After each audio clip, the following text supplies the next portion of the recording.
Hello folks, welcome. So last week we did trim sheet lecture 1. What are the different types of trim sheets and how do they work? This week we're going to do lecture 2, probably of 3, maybe 4. There's at least 2 more topics I want to talk about. What are the effective ways to plan and prep trim sheets? How do you begin basically? So I'm going to go through some of that, some examples, and then some stuff you can do to start planning it. As usual, I do offer mentorship and portfolio reviews. We've had 2 folks do that so far. I think they've got some good info.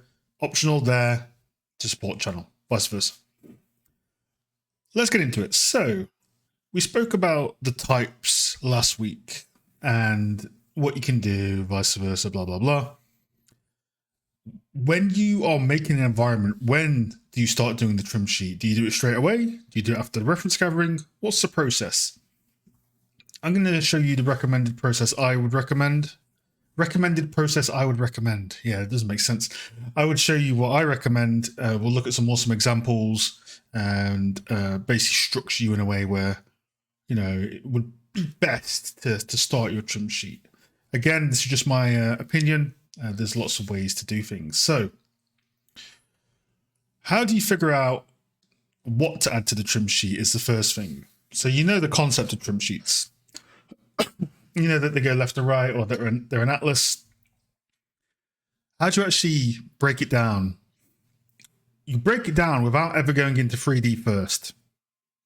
And you can do this for modularity as well. You can do both modularity and trim sheet plans whilst you're doing your reference gathering, usually after you've got your initial bit of reference. And what we do is we do a thing called when I was teaching this, we would call it a modular and trim color overlay. We've got a great example here from Cliff. All it is, you take your main reference. If you've got loads of references, take your main one of the main prop or building or environment that you're making, and you color over it. You just do some selections, add a color, and you're visually going to break down what is going to be trim and what is going to be modular. You can even break down what's going to be unique and vice versa, all that sort of stuff, right? It's a great way for you to visually communicate to your peers as well as yourself, because you're going to come back to this day after day and be like, oh, what was I going to trim sheet again? It's a great, nice, fun way to show your thinking and how you're going to break down. So this first one is actually a modular color plan. So they're breaking down into different colors, how they're going to separate their geometry. But their trim one, so they start to go in and highlight little bits and bobs of where the trim is going to be. So, looking at long horizontal parts and looking where they can fit parts on the atlas and where you can use symmetry and all that sort of jazz. Maybe these little signs down here can go at the bottom of a trim sheet somewhere. And to do this is pretty simple. And it's a great thought exercise. So if you take something into Photoshop and you're like, okay, I've got my reference, I'm not blocking out yet. Remember, the more you plan and prep and go into a block out, the better. You don't rush into a block out just because you want to model straight away. It usually ends badly. So what you can do is you can just go in and you start making a layer. We could pick a color like a purple, and we can go up here, and you can marquee select it, or depending on if the reference is straight on, you don't have to be perfect with it. You just want to roughly kind of get it lined up. So we can say that, hey, this concrete brick trim is clearly not going to be on the brick texture. Well, it could do, but probably not in this case. This is going to be part of a trim, so we will color it as such. Fill it in, and then you can set the blend mode to color. And then if you want, you set that down to 50%. Maybe let's do 75.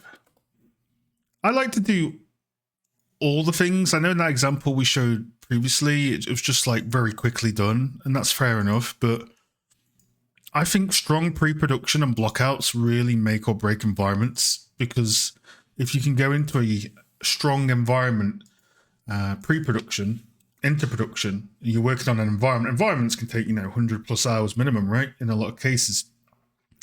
When you sort of travel that route, the stronger the block out and the pre-production, the easier the production. Because I've seen many times before that people want to rush. They want to just do cool modeling and high poly and textures just to make the texture look cool, but they don't really think how it's going to apply to the scene. Maybe they haven't got their composition locked out. And then what you basically get is a blockout, a scene 100 hours later that has fundamental issues. And when it has fundamental issues, it's not very easy to go back. Like you can't really go back and start changing the blockout, which is why, if you've followed any of my social before, a great artist for this is Maxim, I think it's Maxim Dorkov. Sorry if I'm butchering the name, but when you look at his work, and maybe I'll bring it up in the next video because this is just off the top of my head. When you bring up his work, he has a GIF. You know, there's typical GIFs where it goes from blockout to final. Camera angle doesn't change at all. Blockout barely changes. The silhouettes, obviously, and it gets more detailed. But those are the best, super experienced, artists. So if your blockout is flying all over the place and your production's flying all over the place, your camera's constantly changing, it's not like minor changes, you've probably rushed your blockout and your production will suffer for it. So yeah, this is fun. It's therapeutic. It's like, it's like, we're vibing. So I won't spend too long on this bit.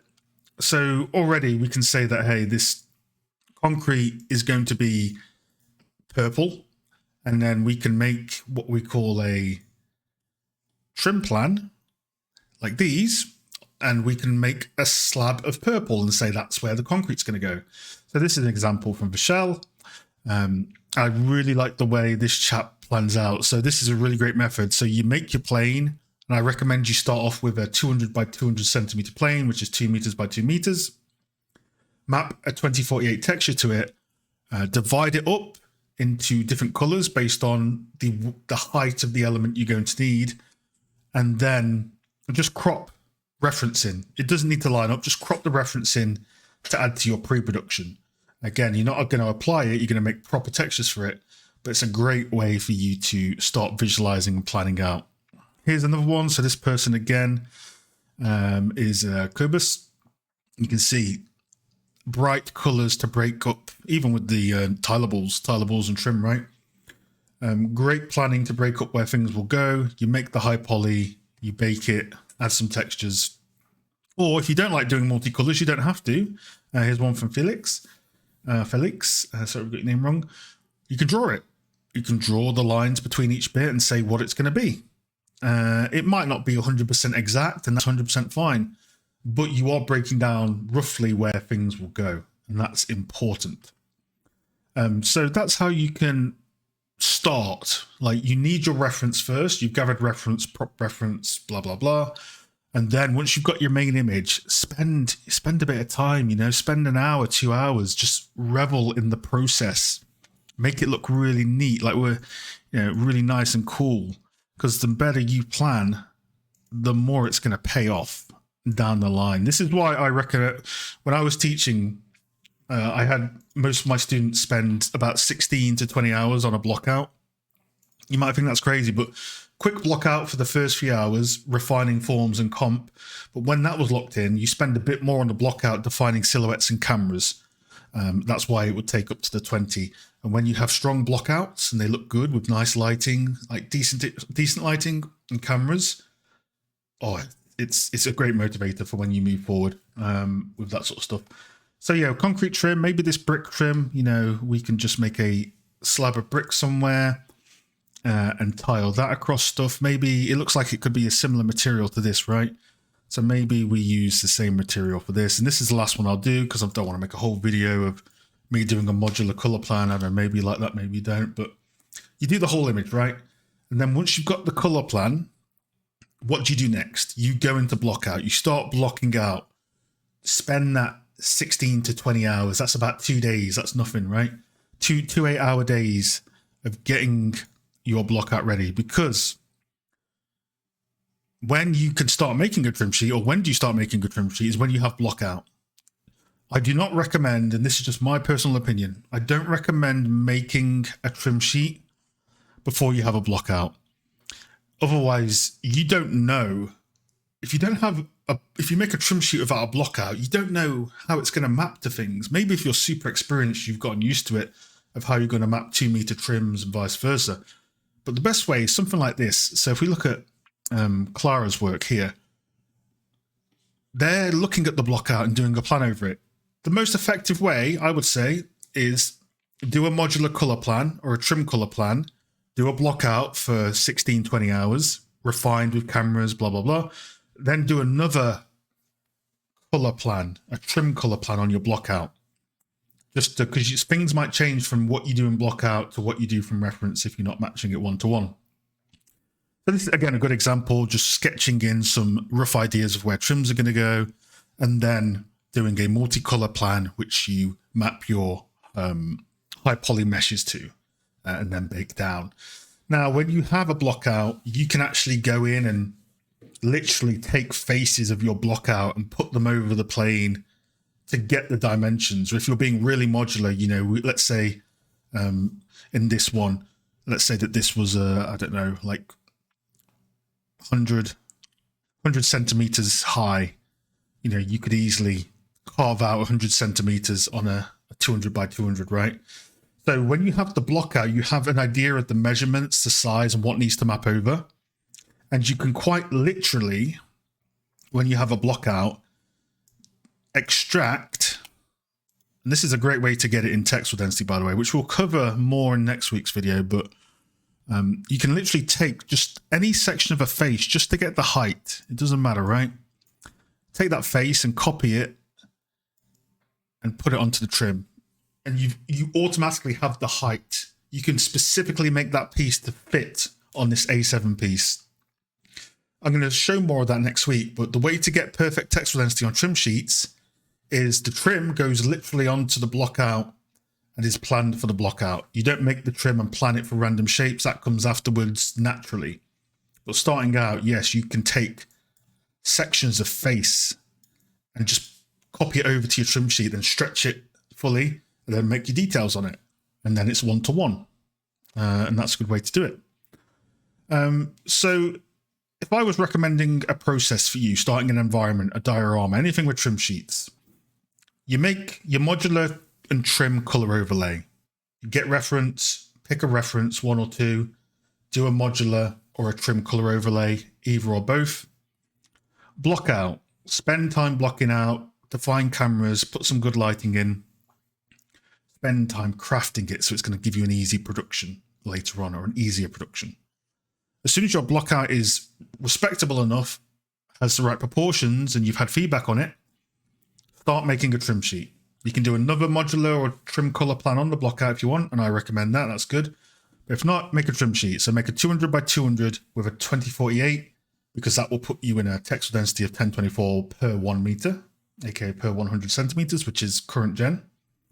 You could also, if you want to be sneaky, you could make a 400 by 400 centimeter plane with a 4K texture on, but it's a bit naughty to do. But you know, if you want more detail on there, you know, it could be an option. But no, I would recommend this starting out.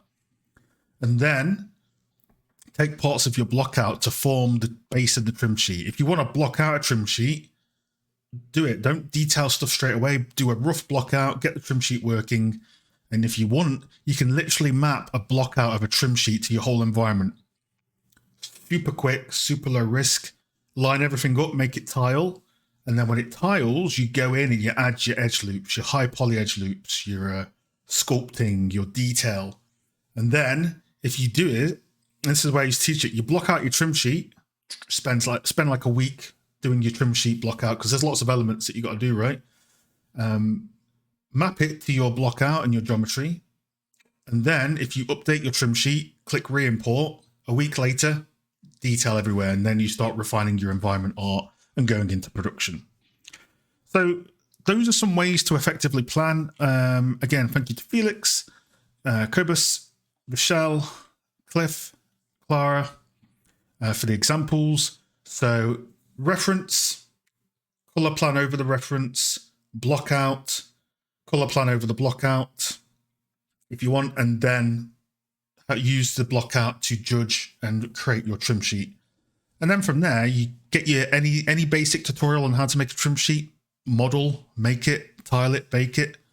I feel like I'm singing that song, watch it, bake it. So, and then typical trim sheet how-tos. Polygon Academy, one of the best trim sheet tutorials. Flip Normals has a good trim sheet. That's when you're in your typical trim sheet making. Again, these lectures focus on the bigger picture and the planning behind it. But yeah, your basic modeling tools to make the shapes that you need to, again, tile it over. So hopefully that helps for how to plan and approach it. Any questions, let me know in the comments. Next week, I think we're going to talk a little bit about the blockout trim sheet process, of how you can do an example of that. But this should set you up now to at least start with the type of trim sheet you need and how to effectively plan and go about it. So yeah, hopefully that helps. For now, peace.